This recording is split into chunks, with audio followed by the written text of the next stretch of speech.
नमस्कार दोस्तों, स्वागत है आपका हमारे चैनल पर। बारात रात खाली लौट चुकी थी। शादी के मेहमान भी सारे लौट चुके थे। इस बार शादी दहेज के लिए नहीं, लड़की के सांवलेपन की वजह से टूटी थी। लड़की का बाप सबके पैरों में गिरा था। आखिर बाप था बेटी का, और बेटे से ज़्यादा बेटी सम्मानित करती है बाप को, और एक बाप हमेशा अपनी बेटी के कारण सम्मानित होना चाहता है। सगाई के दिन तक लड़का को श्वेता पसंद थी, मगर शादी के वक्त उसने लड़की को उसके सांवलेपन के कारण छोड़ दिया। श्वेता के पिता खाली कुर्सियों के बीच बैठकर बहुत देर तक रोते रहे। घर में बस दो ही लोग, बाप और बेटी श्वेता। जब श्वेता 5 साल की थी तब माँ चल बसी थी। अचानक उन्हें ख्याल आया अपनी बेटी श्वेता का। कहीं बारात लौटने की वजह से मेरी बेटी दौड़कर जाते हैं श्वेता के कमरे की ओर। मगर ये क्या, श्वेता 2 कप चाय लेकर मुस्कुराती हुई आ रही थी अपने पापा की ओर। दुल्हन के जोड़े की जगह घर में काम करते पहनने वाले कपड़े थे शरीर पर। पापा हैरान, उसको इस हालत में देखकर गम की जगह मुस्कुराहट, निराशा की जगह खुशी को समझ पाते। इससे पहले श्वेता बोल पड़ी, बाबा चलो जल्दी से चाय पियो और फटाफट ये किराए की पंडाल और कुर्सियाँ बर्तन सब पहुँचा देते हैं जिनका है, वरना बेकार में किराया बढ़ता रहेगा। इधर पापा के लिए श्वेता पहेली बन चुकी थी। बस पापा तो अपनी बेटी को खुश देखना चाहते थे, वजह कोई भी हो, इसलिए वजह नहीं पूछी उन्होंने। फिर वह बेटी से बोलते हैं, बेटी चल गांव वापस जाते हैं, यहाँ शहर में अब दम घुटता है। श्वेता मान जाती है। फिर कुछ दिनों बाद वह शहर छोड़ गांव वापस आ जाते हैं। गांव में वह मछली पकड़ने का काम करते थे, मगर श्वेता की माँ के गुजर जाने के बाद उनकी यादों से पीछा छुड़ाने के लिए शहर जाकर मजदूरी का काम करते थे। और फिर उन्होंने वही पेशा अपनाया था। श्वेता भी पहले की तरह अपने बाबा के साथ मछली मारने जाने लगी। इधर उस लड़के का एक खूबसूरत गोरी लड़की से शादी तय हो चुकी थी। लड़का बेहद खुश था, मगर उससे भी शौक था कि दोस्तों के साथ शहर से दूर घूमने का। एक दिन ऐसे ही घूमने निकले थे और नदी किनारे मजाक मस्ती कर रहे थे दोस्तों के साथ कि अचानक पैर फिसल कर गहरे पानी में लड़का गिर जाता है। नदी का बहाव तेज भी था और गहरा भी। नदी लड़के को बहा ले जाती है। उसके दोस्त बचाने की बहुत कोशिश करते हैं, मगर सब व्यर्थ। इधर एक सुबह श्वेता के पापा अकेले नदी जाते हैं तो वहाँ रात को बिछाए उनके जाल में लड़का फंसा मिलता है। वे तुरंत अंधेरे में ही लड़के को अपने कंधे पर उठाकर अपने घर लाते हैं, जहाँ बहुत मशक्कत के बाद लड़के को होश आता है। मगर सामने श्वेता और उसके पापा को देखकर बहुत शर्मा जाता है और उसने तुरंत याददाश्त जाने की एक्टिंग करने लगता है। पापा, बेटी, लड़के का कुछ पता नहीं, शायद अपनी याददाश्त खो चुका है और इसे कुछ चोटें भी आई हैं। मैं इसको शहर पहुंचा देता हूँ। श्वेता, रहने दीजिए 2-4 दिन पापा, जब गाँव भर जाएगा तब छोड़ देना। पापा, तू जानती है ये कौन है? श्वेता मुस्कुराकर अपने बाबा से लिपट कर कहती है, क्यों नहीं बाबा, जानती हूँ, मगर वो पुरानी बातें हैं जो बीत चुकी हैं। अब नया ये है कि इनके गांव का इलाज किया जाए। वैसे भी इन्हें अब सांवलेपन से कोई दिक्कत नहीं होनी चाहिए, क्योंकि ये अपनी याददाश्त खो चुके हैं। ये हमारे घर आए घायल मेहमान हैं, इसलिए इन्हें पूरी तरह ठीक करना हमारा धर्म है। मगर श्वेता के पापा ने मुस्कुराहट के बीच भी बेटी के पलकों पर कुछ नमी महसूस जरूर की थी। इधर लड़का सारी बातें सुन लेता है। वो बेहद हैरान था। इस वक्त लड़के का इलाज शुरू होता है। इधर हर समय लड़की लड़के की देखभाल करती है। श्वेता के ख्याल रखने के तरीके को देखकर लड़के को प्यार हो जाता है श्वेता से। हंसी मजाक तकरार होती रहती है दोनों में।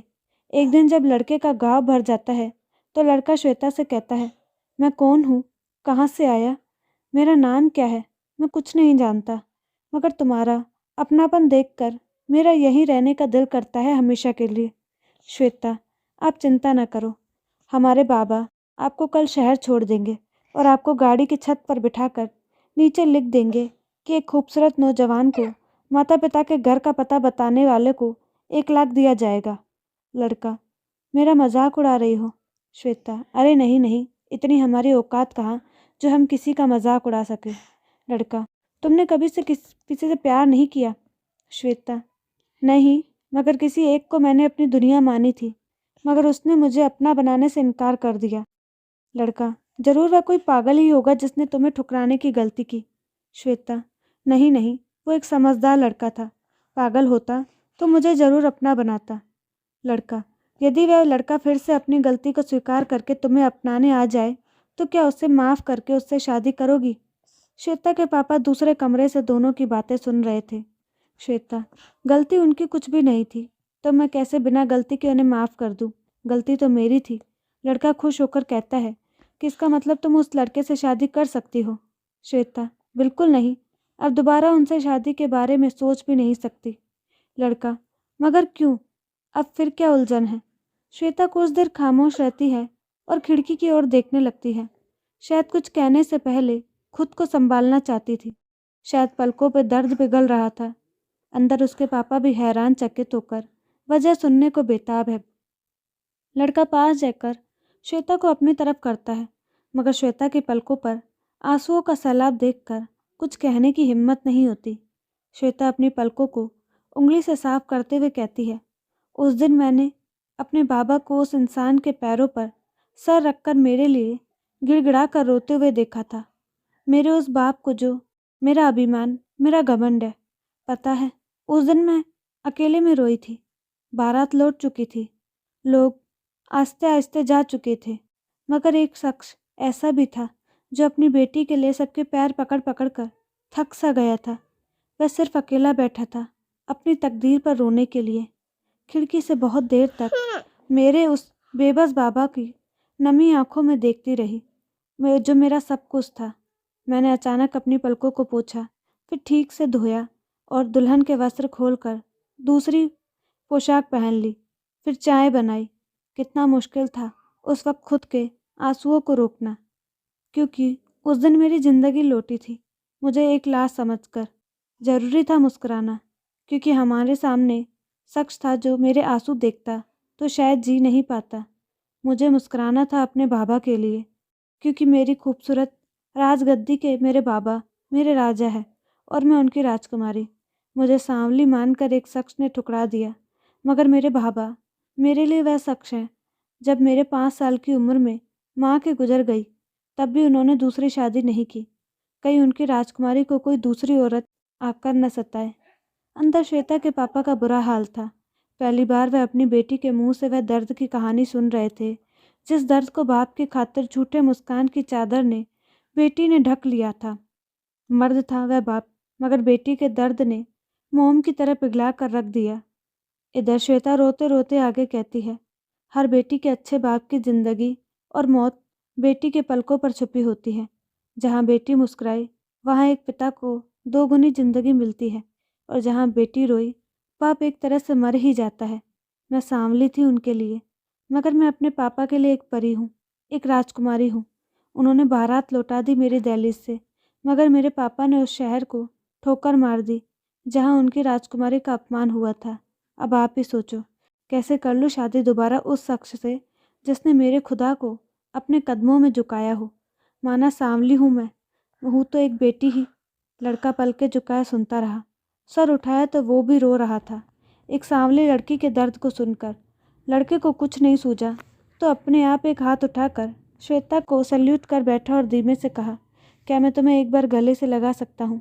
श्वेता कुछ नहीं कहती, मगर लड़का तुरंत श्वेता से गले लगकर बस इतना ही कहता है, भगवान करे मुझे एक सांवली लड़की मिले। अरदास है मेरी कि मुझे तुम ही मिलो।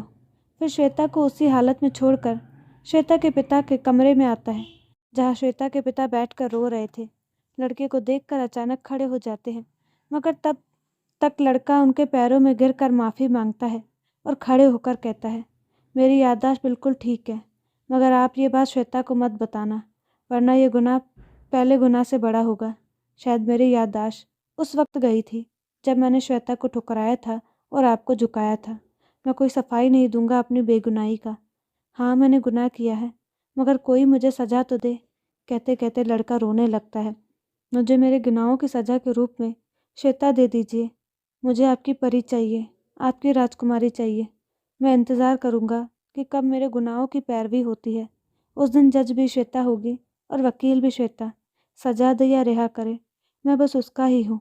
इतना कहकर लड़का कहता है, बाबा अब आज्ञा दीजिए हमें, हम निकलते हैं। एक दिन और यहाँ रहा तो मैं जी नहीं सकूंगा, श्वेता का गुनहगार बनकर। लड़का निकल जाता है।